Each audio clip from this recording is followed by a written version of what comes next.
Labą dieną. Šiandien turim 117 užsiėmimą. Praeitą kartą kalbėjome apie Vokietijos suvienijimą. Šį kartą pakalbėsime apie Italijos kelią į susivienijimą.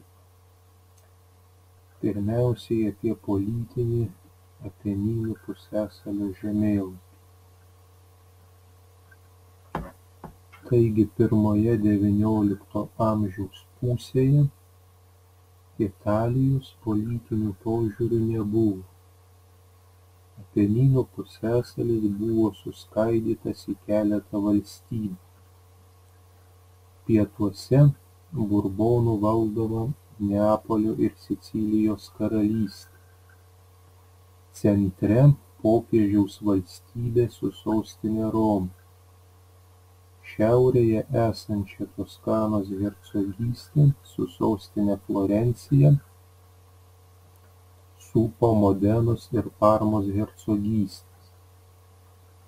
Šios trys valstybės buvo valdomos Habsburgų dinastijos atstovų. Austrijai priklausė Lombardijos ir Venecijos provincijos. Šiaurės vakaruose su Prancūzija ribojosi Piemonto Sardinijos karalystė, valdoma Savojos dinastijos. Apeninų pusiasalio valstybės beveik nepalaikė jokių ryšių. Susisiekimo sistema buvo tokia primityvi, kad artimesni ekonominiai ryšiai tarp šiaurės ir pietų valstybių buvo neįmanomi. Kalbos skirtumai buvo dideli. Milaniečiai sunkiai suprato Sicilijos valstiečių dialektą, o šie Romos gyventojų kalbą. Apie nacionalinio judėjimo pradžią. Tuoj po Vienos kongreso tarp apsišvietusių Italijos gyventojų ėmė plisti nacionalinio susivienijimo idėjos. Jas pirmiausiai skatino prancūzmečio patyrimas. Napoleonas italų kunigaikštystes buvo sujungęs į vieną valstybę, pakeitęs įstatymus ir sukūręs efektyvų valdymo aparatą. Restauracijos metais, atkūrus reakcinius režimus, imta manyti, kad tik suvienijus Italiją galima sukurti liberalią, turinčią pažangius įstatymus valstybę. Italijos suvienijimo siekė ir italų pramonininkai bei prekybininkai. Tarp atskirų valstybėlių panaikinus sienas ir muitus buvo galima išplėsti rinką, sparčiau tiesti geležinkelius bei modernizuoti Italijos uostus, kurių reikšmė sukūrus garlaivį bei pagyvėjus prekybai Viduržemio jūra gerokai išaugo.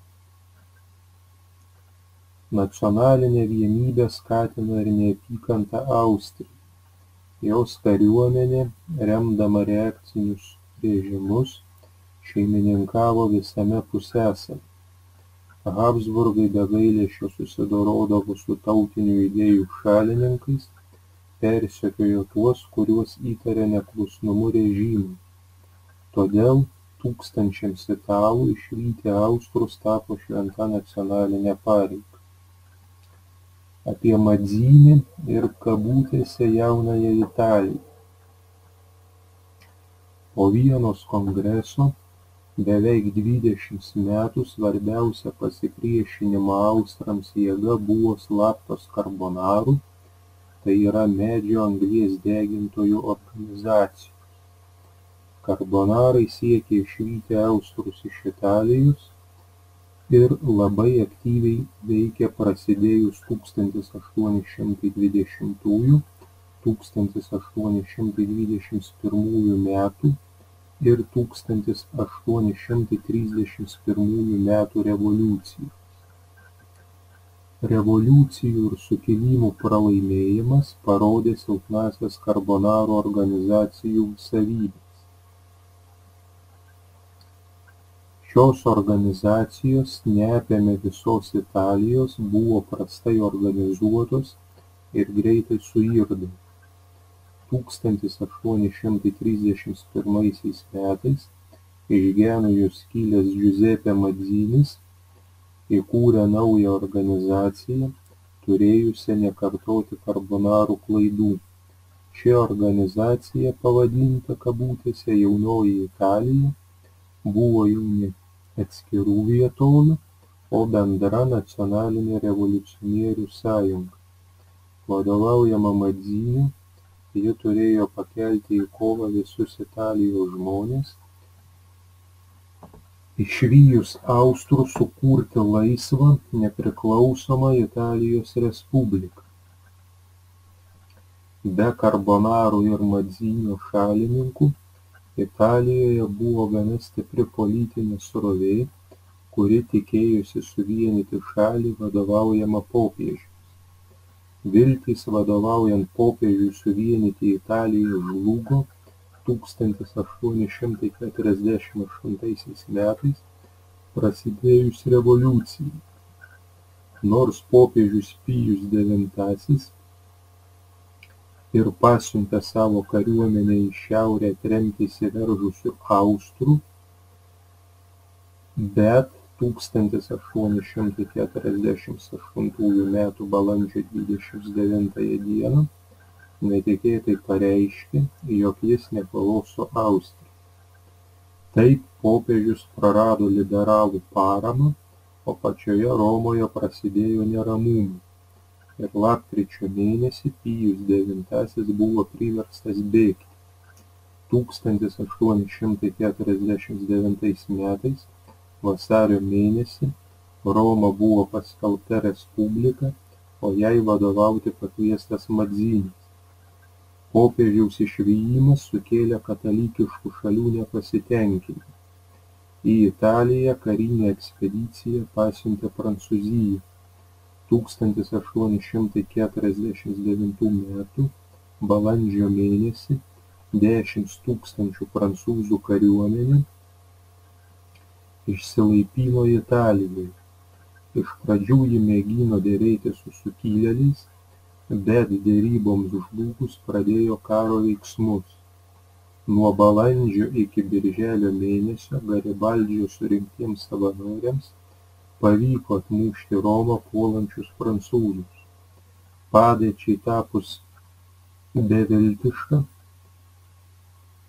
jo būriai pasitraukė iš Šiaurės Italiją į kalnus. Vėliau Garibaldis buvo priverstas pasitraukti į užsienį. Klausimai ir užduotys. Pirma, trumpai papasakokite apie politinį Apenynų pusiasalio žemėlapį. Kokios valstybės XIX amžiaus pradžioje, pirmoje pusėje, sudarė Apenynų pusiasalį? Pasakokite ir atsakykite remdamiesi pateiktą medžiagą ir žiniomis. Antra, trumpai papasakokite apie nacionalinio judėjimo pradžią.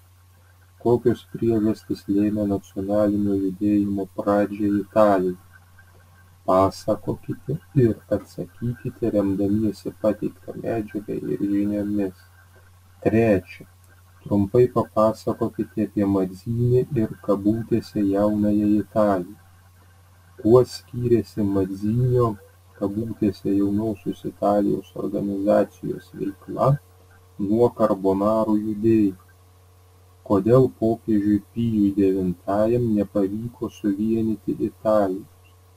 Pasakokite ir atsakykite remdamiesi pateiktą medžiagą ir žiniomis.